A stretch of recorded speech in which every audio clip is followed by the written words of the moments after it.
Welcome dear students. आपका English का paper हो चुका है।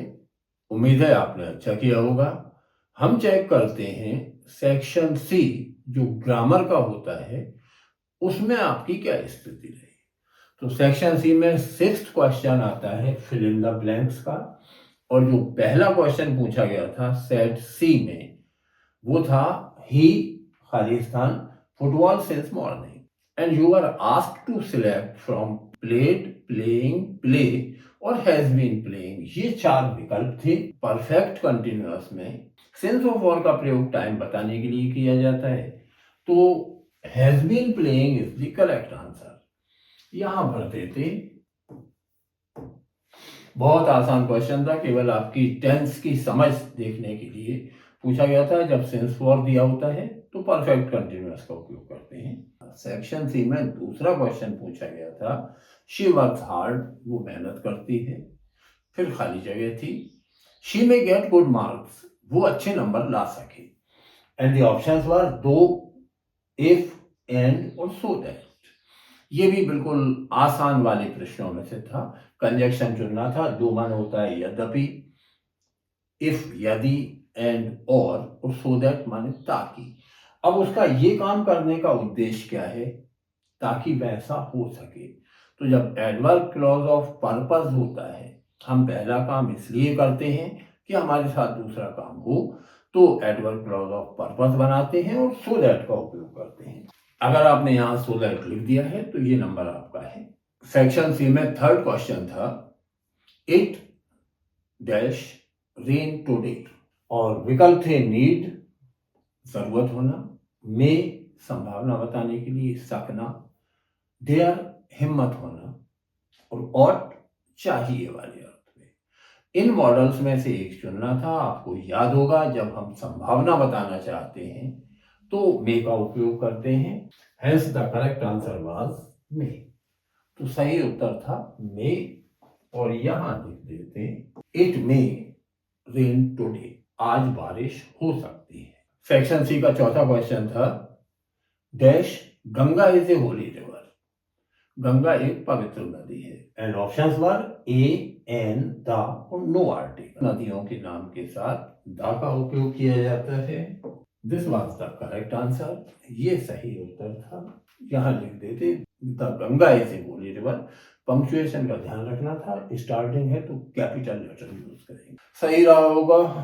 Fifth question was the principal is dash office, principal अपने कार्यालय में है। Options were in, into, on और अपॉन। अब याद होगा कि जब किसी स्थान के भीतर होते हैं तो इन का उपयोग किया जाता है। The principal is in the office. Sohan is superior dash Mohan, Sohan Mohan से श्रेष्ठ है। फ्रॉम, देन, टू और ऑन, ये 4 विकल्प थे। आपको याद होगा सीनियर, जूनियर, सुपीरियर, इनके साथ हमेशा टू का उपयोग करते हैं। तो यहां भरा होता to Mohan, Sohan is superior to Mohan.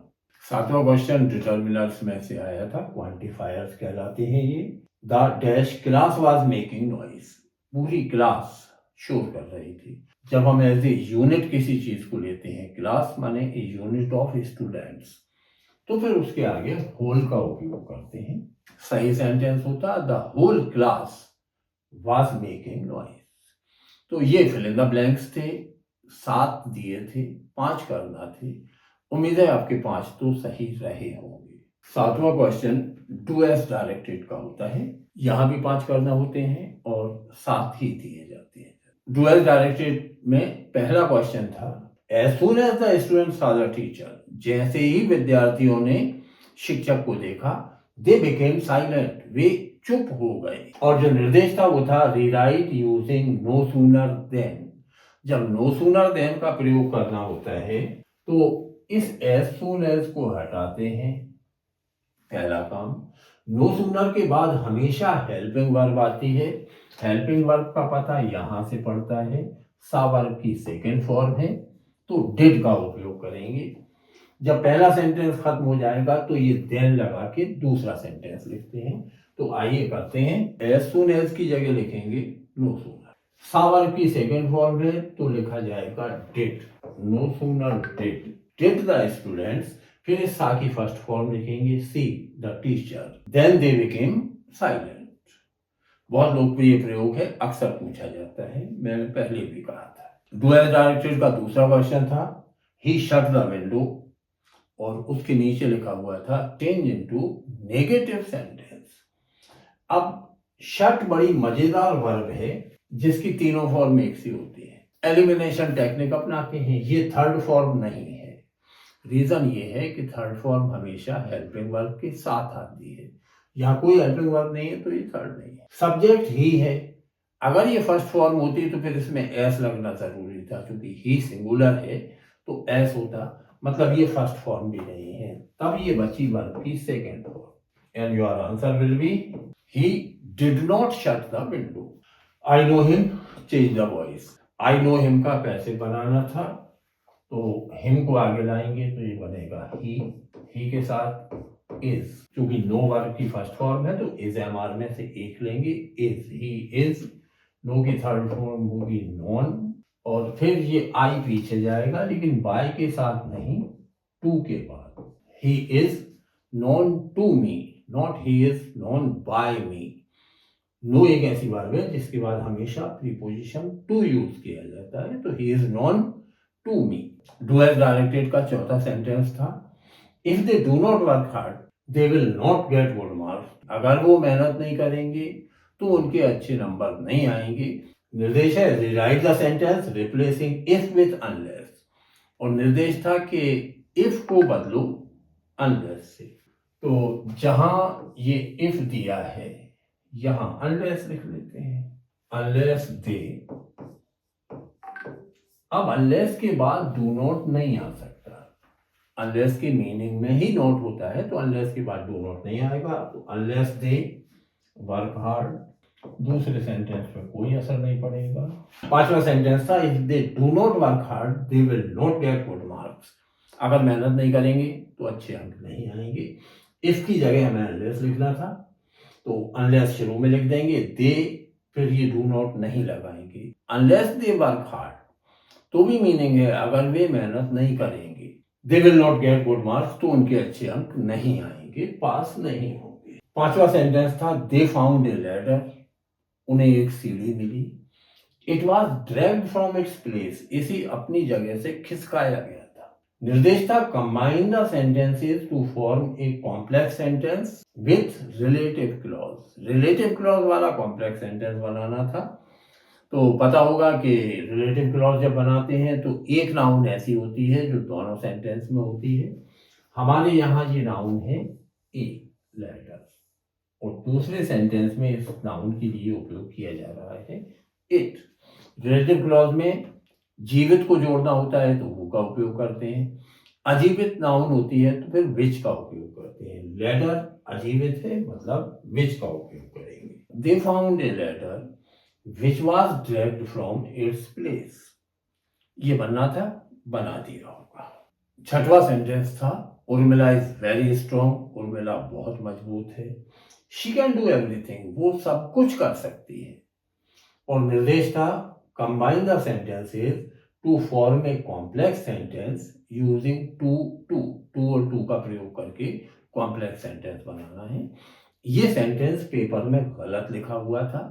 Board का एक बहुत अच्छा नियम है कि अगर मिसप्रिंट की वजह से पेपर में कोई क्वेश्चन गलत छप जाता है तो फिर उन सारे विद्यार्थियों को अंक दिए जाते हैं जिन्होंने उसे करने का प्रयास किया है। अब चूंकि वो गलत है तो बनेगा तो नहीं, लेकिन बच्चे ने प्रयास किया तो उसे अंक मिलते हैं। तो अगर आपने कॉपी में 6 नंबर डाल के और कुछ भी कर दिया है तो you will get this mark. अब ये जो एडवर्ब क्लॉज ऑफ रिजल्ट होते हैं इनमें टू और टू का प्रयोग तब करते हैं जब हम नेगेटिव सेंस लेना चाहते हैं। ऐसी स्थिति में यहाँ नोट होना चाहिए था। अगर ये नोट छाप भी देते तो वेरी स्ट्रॉन्ग से ये नोट का तालमेल नहीं बनता तो ये सेंटेंस तो बन ही नहीं सकता। जब पॉजिटिव सेंटेंस होता है तो वो एन ऑफ टू से बनता है यहाँ NF2 लिखा अगर हो जाता तो ये प्रयोग सही होता। सो दैट से ही बनाना है तो Urmila is very strong, very की जगह टू लगाएंगे, Urmila is too strong to do everything. तो फिर मीनिंग निकलेगा कि उर्मिला इतनी मजबूत है कि कुछ नहीं कर सकती। अब आप कल्पना करो ऐसा मजबूत आदमी किस काम का जो कुछ नहीं कर सकता, ऐसी मजबूती किस काम की जो कुछ नहीं कर सकती। और सेंटेंस की बेसिक डेफिनेशन है कि sentence should be grammatical and meaningful. वाक्य ग्रामेटिकली भी सही होना चाहिए और उसका कोई अर्थ भी निकले। अब उर्मिला इतनी मजबूत है कि वो कुछ नहीं कर सकती, इट गिव्स नो सेंस।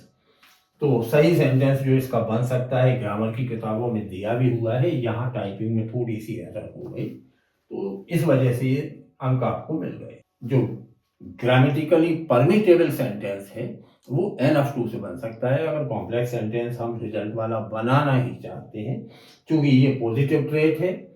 अगर ये होता Urmila is very weak, Urmila बहुत कमजोर है और she can not do anything, कुछ नहीं कर सकती, तो फिर 2 और 2 से बनता। 2 का मीनिंग नेगेटिव होता है। तो Urmila is strong enough to do everything, Urmila इतनी मजबूत है कि कुछ भी कर सकती है। आपने अगर यहाँ कुछ भी किया है तो आपको नंबर मिलेंगे। ये इस बार के पेपर में गलत लिखा हुआ सेंटेंस डूएस डायरेक्टेड का 7वां और आखिरी सेंटेंस था। The manager will go to Mumbai on Monday, change the sentence into past simple tense. Past simple में बदलना था। फिर ये बनेगा the manager went to Mumbai on Monday. Narration होता तो हम केवल इस बिल को वुड करके भी पास्ट कर सकते थे।